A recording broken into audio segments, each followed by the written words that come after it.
Hi everyone, welcome to our channel Konaseema రుచులు. ఈరోజు మన వీడియోలో చుక్కకూర ఇగురు చూపిస్తున్నానండి. చాలా రుచిగా ఉంటుంది, చాలా సింపుల్గా చేసుకోవచ్చు. ఎప్పుడైనా చుక్కకూరతో ఇలా ట్రై చేశారా? లేకపోతే ఒక్కసారి చేసి చూడండి, నిజంగా చాలా చాలా బాగుంటుంది. ఇంచుమించుగా పచ్చడి తిన్నట్టే ఉంటుందండి. నోటికి పుల్ల పుల్లగా, కారంగా, భలే రుచిగా ఉంటుంది. చుక్కకూర ఇగురికి చుక్కకూర 2 కట్టలు తీసుకున్నానండి. చుక్కకూరని ఆకంతా ఇలా ఒలిచి బాగా కడిగిన తర్వాత ఏదైనా క్లాత్ పైన పూర్తిగా తడి ఆరేంత వరకు ఆరబెట్టుకోవాలి. తడి ఆరిన తర్వాత ఈ విధంగా ఉంటుంది. కాడలు అవసరం ఉండదండి. చుక్కకూర ఒలుచుకునేటప్పుడు ఇలా ఆకులు ఒలుచుకుంటే సరిపోతుంది. మీరు ఎప్పుడైనా సరే చుక్కకూరతో ఏమైనా వండాలి, పచ్చడి కానీ కూర కానీ అనుకున్నప్పుడు ముందు రోజు ఇలాగ ఆరబెట్టి ఉంచుకుంటే జిగురుండదు, చాలా బాగా వస్తుంది. ఇప్పుడు ముందుగా స్టవ్ ఆన్ చేసి పాన్ పెట్టి నూనె వేసుకోవాలి. ఇది వేరుశనగ నూనె అండి. నూనె వేడయ్యాక కచ్చాబచ్చాగా దంచిన వెల్లుల్లి రేఖలు, 1/2 స్పూన్ పచ్చిశనగపప్పు, 1/2 స్పూన్ మినప్పప్పు, 1/2 స్పూన్ జీలకర్ర, 1/2 స్పూన్ ఆవాలు వేసి వేయించుకోవాలి. ఇవి వేగాక మనం కరివేపాకు, ఎండుమిర్చి ఇవన్నీ వేసుకోవచ్చు. ఆకుకూరలతో ఏం చేసినా కూడా చాలా బాగుంటుందండి. చేసే విధంగా చేస్తే దాని రుచే వేరు. చూడండి, పోపు ఇలా వేగింది కదా. ఇలా వేగాక ఎండుమిర్చి ముక్కలు, ఎండుమిర్చి 2 కాయలు, కొద్దిగా కరివేపాకు, పచ్చిమిర్చి ముక్కలు, పచ్చిమిర్చి 3 కాయలు, సన్నగా పొడుగ్గా కట్ చేసిన ఉల్లిపాయ ముక్కలు 2 ఉల్లిపాయలు తీసుకున్నాను. కొంచెం పసుపు, తగినంత ఉప్పు వేసి కలుపుకోవాలి. ఈ చుక్కకూర కొంచెం కారంగా ఉంటే బాగుంటుంది. కారం తక్కువ తినే వాళ్ళైతే తగ్గించి వేసుకోవచ్చు. అలాగే ఉల్లిపాయ ముక్కలు ఇలా సన్నగా పొడుగ్గా కట్ చేసుకుంటే బాగుంటుంది. ఇలా బాగా కలిపి మీడియం ఫ్లేమ్లో వేయించుకోవాలి. చూడండి, ఉల్లిపాయ ముక్కలు ఇలా బాగా వేగినాయి కదా, ఈ విధంగా ఉండాలి. ఇప్పుడు ఇందులో చుక్కకూర వేసుకోవాలి. చుక్కకూరని చిన్న ముక్కలుగా కట్ చేయాల్సిన అవసరం ఉండదండి. ఈ విధంగా వేసేసుకోవచ్చు. అందులోనూ చుక్కకూర చాలా త్వరగా మగ్గిపోతుంది, అస్సలు టైం పట్టదు. ఒక 5 నిమిషాలు అలా టైం పడుతుంది. చూడండి, ఆకు మొత్తం వేసుకున్నాక కలపడానికి ఒకవేళ మీకు వీలవ్వకపోతే ఒకసారి మూత పెట్టేసి 1 నిమిషం పాటు అలా ఉంచితే కొంచెం మగ్గినట్టు అవుతుంది. ఇలా మగ్గాక మీరు కలుపుకోవచ్చు, వీలుగా ఉంటుందని. పాలకూర కంటే కూడా త్వరగా ఉడికిపోతుంది.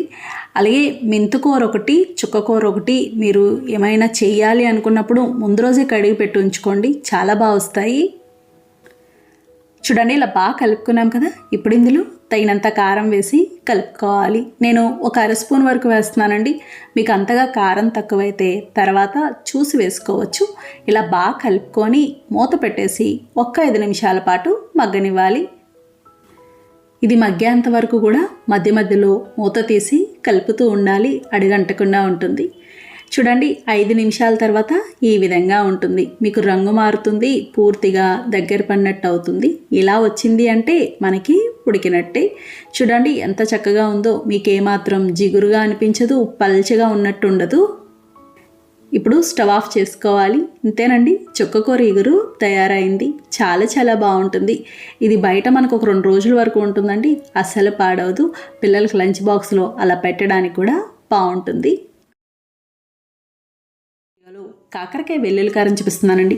చాలా రుచిగా ఉంటుంది, చాలా సింపుల్గా చేసుకోవచ్చు. అలాగే ఇది మనకి 1 రోజుల వరకు నిల్వ ఉంటుందండి, అస్సలు పాడవదు. కాకరకాయ వెల్లుల్లి కారానికి కాకరకాయలు 1/2 కేజీ తీసుకున్నానండి. కాకరకాయలని బాగా కడిగి పైన లైట్గా చెక్కు తీసి ఈ విధంగా కట్ చేసుకోవాలి. లైట్గా చెక్కు తీయడం వల్ల బాగుంటుంది. చూడండి, ఇలా కొంచెం లావుగానే కట్ చేసుకోవాలి, మరీ పల్చగా కట్ చేసుకోకూడదు. అలాగే ఇందులో గింజలు కానీ ఏమీ తీయాల్సిన అవసరం ఉండదు. ఆ గింజలు కూడా వేగుతాయి కాబట్టి చాలా బాగుంటుంది, కరకరలాడుతూ. ఇందులో కొంచెం పసుపు, తగినంత ఉప్పు వేసుకోవాలి. ఉప్పు కొలత ఏముండదు, నేను ఒక 1/2 స్పూన్ వరకు వేస్తున్నాను. ఇలా ఉప్పు పసుపు వేసి బాగా కలిపి మూత పెట్టేసి 1 అరగంట పాటు పక్కన పెట్టుకోవాలి. ఇలా చేయడం వల్ల కాకరకాయ ముక్కల్లో నీరు వచ్చి చేదు తగ్గుతుంది. కాకరకాయ ముక్కలు కూడా త్వరగా వేగుతాయి, క్రిస్పీగా ఉంటాయి. ఈ లోపల మనం వెల్లుల్లి కారం చూద్దాం. మిక్సీ జార్లో 1 స్పూన్ ధనియాలు, 1/2 స్పూన్ జీలకర్ర వేసి మిక్సీ పట్టుకోవాలి. ఇవి పచ్చివేనండి, వేయించాల్సిన అవసరం ఉండదు. ఇది మరీ మెత్తగా పౌడర్ లాగా ఏమీ అవ్వదు. చూడండి, ఈ విధంగా ఉంటుంది. ఇలా ఉంటే సరిపోతుంది. ఇప్పుడు ఇందులో 3 స్పూన్ల కారం వేసుకోవాలి. 1/2 కేజీ కాకరకాయలకి ఈ మాత్రం కారం పడుతుంది. కారం తక్కువ తినే వాళ్ళైతే తగ్గించి వేసుకోవచ్చు. మీకు అంతగా కారం చాలలేదు అనుకుంటే తర్వాత చూసి వేసుకోవచ్చు. వెల్లుల్లి రేఖలు నేను ఒక వెల్లుల్లిపాయ తీసుకున్నానండి. ఇది వెల్లుల్లి కారం కాబట్టి వెల్లుల్లిపాయ ఎక్కువే పడుతుంది. అలాగే 2 స్పూన్ల ఎండు కొబ్బరి తురుము. నేను ఎండు కొబ్బరి ముక్కని క్యారెట్ తురిమేది ఉంటుంది కదా, దాంతో తురుముకున్నాను. ఇలా ఇవన్నీ వేసి ఇలా కచ్చాబచ్చాగా మిక్సీ పట్టుకోవాలి. మరీ మెత్తగా ఉండకూడదు. ఈ విధంగా ఉంటే బాగుంటుంది. మనకి వెల్లుల్లి కారం తయారైంది. ఈ కారం కాకరకాయకే కదండి, మీరు చాలా రకాల ఫ్రైలో వేసుకోవచ్చు. బంగాళదుంప, దొండకాయ, బెండకాయ, వంకాయ ఇలాంటి వాటికి చాలా బాగుంటుంది. చూడండి, అరగంట తర్వాత ఈ విధంగా ఉంటాయి. కొంచెం నీరు వచ్చినట్టు అవుతాయి. ఇప్పుడు ఒకసారి కలుపుకొని కొన్ని ముక్కలు తీసి ఇలా గట్టిగా పిండి ప్లేట్లోకి తీసుకోవాలి. మీకు ఇలా చేయడం ఇష్టం లేదు అనుకుంటే మీరు డైరెక్ట్గా కాకరకాయ ముక్కలను కట్ చేసుకొని నూనెలో వేయించేసుకోవచ్చు. కానీ అలా చేసిన దానికి నూనె ఎక్కువ పడుతుంది. అవి వేగడానికి కూడా కాస్త టైం పడతాయి. మీరు కాకరకాయతో ఏం చేయాలి అనుకున్నా సరే ముందు ఈ విధంగా చేసి తర్వాత పులుసు కానీ, కూర కానీ, ఫ్రై కానీ ఏదైనా చేయొచ్చు. పిల్లలు ఇష్టంగా తింటారు. చూడండి, కాకరకాయ ముక్కలన్నీ ఇలా తీసుకున్నాం కదా. ఇప్పుడు స్టవ్ ఆన్ చేసి ప్యాన్ పెట్టి నూనె వేసుకోవాలి. నూనె కొంచెం ఎక్కువే పడుతుంది. నూనె వేడయ్యాక కాకరకాయ ముక్కలు వేసి బాగా కలిపి మీడియం ఫ్లేమ్లో వేయించుకోవాలి. ఇవి వేగడానికి కాస్త టైం పడుతుందండి. మంట మాత్రం పెంచకూడదు. ఇలా మీడియం ఫ్లేమ్లోనే వేయించుకోవాలి. ఇవి వేగేంత వరకు మధ్య మధ్యలో కలుపుతూ ఉండాలి. అన్నీ సమానంగా వేగుతాయి. అలాగే త్వరగా వేగుతాయి కదా అని పైన మూత పెట్టద్దు. మూత పెట్టారనుకోండి ఇవి మెత్తగా అయిపోయి పేస్ట్లా అయిపోతాయి. ముక్కంతా చెదిరైనట్టు అయిపోతాయి. ఇలా ఉండవు. మీరు మామూలు కాకరకాయ ఫ్రై చేయాలి అనుకున్నప్పుడు ముక్కలు ఇంత లావుగా కాకుండా కొంచెం సన్నగా కట్ చేసుకున్నారనుకోండి ఎక్కువ క్రిస్పీగా ఉండి బాగుంటుంది. కానీ వెల్లుల్లి కారం, ఉల్లి కారానికి ఈ విధంగానే కట్ చేసుకోవాలి. చూడండి, కాకరకాయ ముక్కలు ఇలా బాగా వేగినాయి కదా. ఇలా వేగితే సరిపోతుంది. ఇప్పుడు ఇందులో మనం ముందుగా మిక్సీ పట్టుకున్న వెల్లుల్లి కారం, తగినంత ఉప్పు, కొంచెం కరివేపాకు వేసి కలుపుకోవాలి. ఇంకా వెల్లుల్లి కారం వేసాక ఎక్కువ ఫ్రై చేయాల్సిన అవసరం ఉండదండి. ఒక్క 2-3 నిమిషాలు వేయించుకుంటే సరిపోతుంది. మంట మీడియం ఫ్లేమ్లోనే ఉండాలి. కారం తక్కువ ఉంది అనుకుంటే ఇప్పుడు కారం కూడా వేసుకోవచ్చు. చూడండి, 2 నిమిషాల తర్వాత ఈ విధంగా ఉంటుంది. కొంచెం రంగు మారుతాయి. ఇలా వేగితే సరిపోతుంది. ఇప్పుడు స్టవ్ ఆఫ్ చేసుకోవాలి.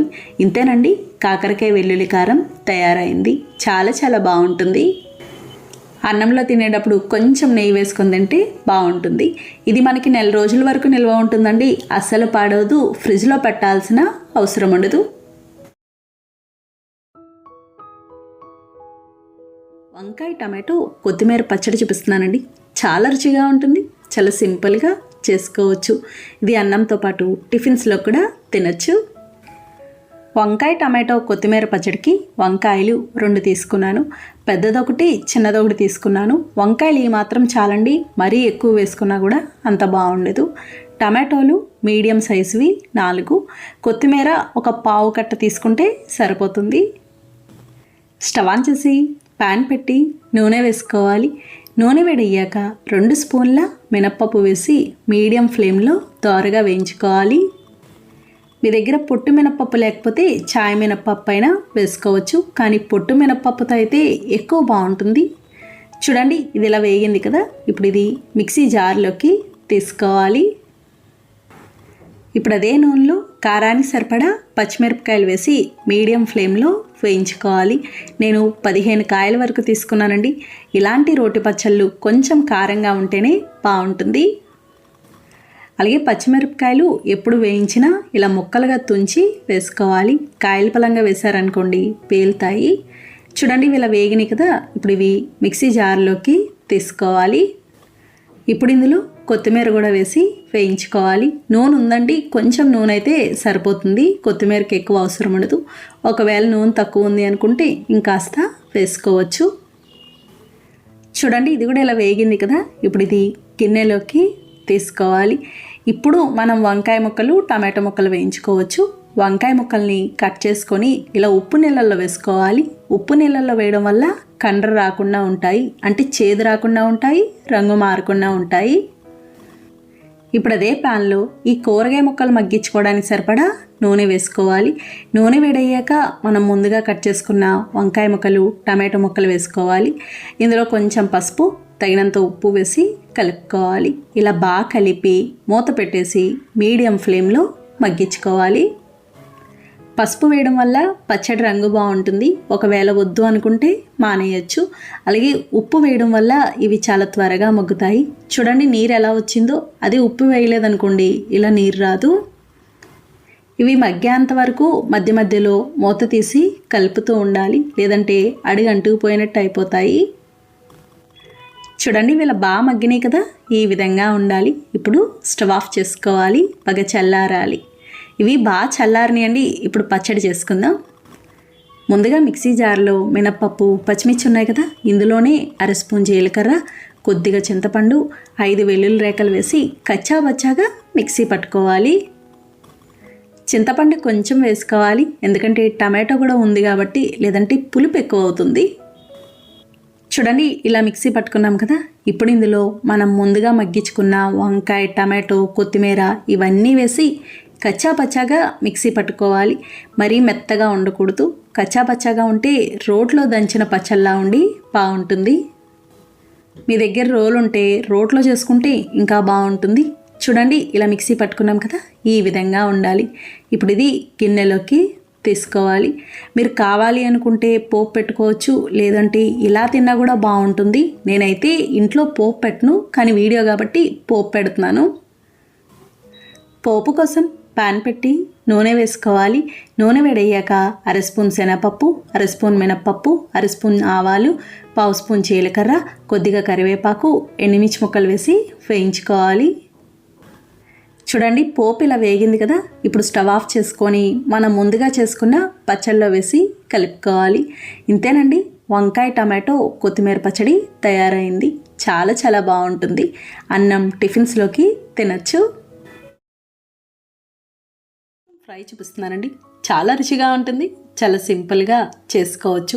మష్రూమ్తో చాలా రకాల కూరలు, స్నాక్స్ ఇలా చేస్తూనే ఉంటాం కదండి. ఒక్కసారి ఇలా ఫ్రై చేసి చూడండి, చాలా చాలా బాగుంటుంది. ఇది అన్నంతో పాటు చపాతీలకు కూడా తినచ్చు. అలాగే లంచ్ బాక్స్లో పెట్టడానికి బాగుంటుంది.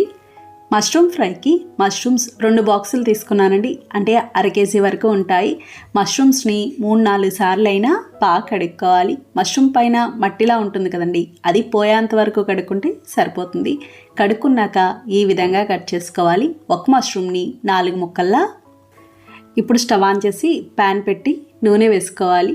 నూనె వేడయ్యాక కొంచెం కరివేపాకు, చిన్నగా కట్ చేసిన ఉల్లిపాయ ముక్కలు, మీడియం సైజు ఉల్లిపాయలు 4 తీసుకున్నాను. ఈ ఫ్రైకి కొంచెం ఉల్లిపాయలు ఎక్కువే పడతాయండి, ఎందుకంటే ఇది గ్రేవీలా ఉండి అన్నంలో కలుపుకోవడానికి బాగుంటుంది. అలాగే కొద్దిగా పసుపు, తగినంత ఉప్పు వేసి కలుపుకోవాలి. ఉల్లిపాయ బాగా వేగాలి. చూడండి ఉల్లిపాయ ముక్కలు ఇలా బాగా వేగినాయి కదా, ఈ విధంగా ఉండాలి. ఇప్పుడు ఇందులో ఒక 1/2 స్పూన్ అల్లం వెల్లుల్లి పేస్ట్ వేసి పచ్చివాసన పోయే వరకు వేయించుకోవాలి. అల్లం వెల్లుల్లి పేస్ట్ ఎక్కువేం అవసరం ఉండదు, కొంచెం వేసుకుంటే సరిపోతుంది.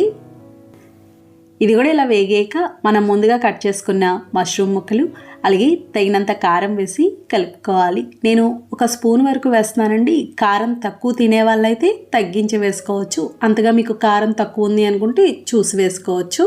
కానీ ఈ ఫ్రై కొంచెం కారంగా ఉంటే బాగుంటుంది. ఇలా కలుపుకొని మూత పెట్టేసి మీడియం ఫ్లేమ్లో ఉడికించుకోవాలి. ఇంకా ఇందులో నీళ్లు పోయాల్సిన అవసరం ఉండదు.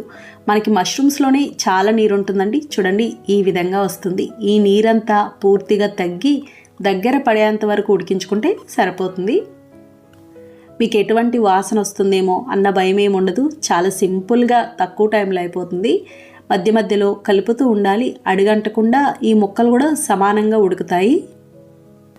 కాకపోతే మనం మష్రూమ్స్ తెచ్చుకునేటప్పుడు ఫ్రెష్గా ఉన్నవి తెచ్చుకోవాలి. ఫ్రెష్ అనుకోండి కూర టేస్ట్ బాగుంటుంది. కూర చేసినా, ఫ్రై చేసినా ఏదైనా సరే.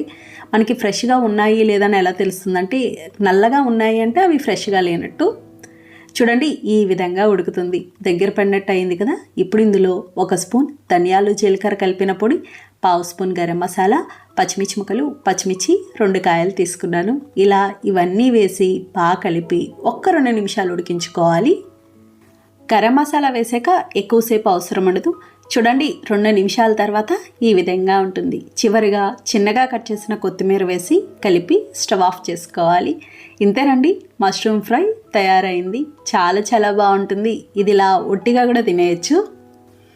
మీకు నచ్చితే కనుక ఈ ఫ్రైలో జీడిపప్పు కూడా వేసుకోవచ్చు, బాగుంటుంది. ఒకవేళ జీడిపప్పు వేసుకోవాలి అనుకుంటే మష్రూమ్ ముక్కలతో పాటు వేసేసుకోవచ్చండి. అది వేయించాల్సిన అవసరం ఉండదు. దీంతోపాటు జీడిపప్పు కూడా మెత్తగా ఉడుకుతుంది. చూసారు కదా ఫ్రెండ్స్, చాలా సులభంగా తయారు చేసుకున్నాం. నచ్చిందండి వీడియో? మీకు నచ్చితే లైక్ చేయండి, షేర్ చేయండి, కామెంట్ చేయండి. Thank you for watching.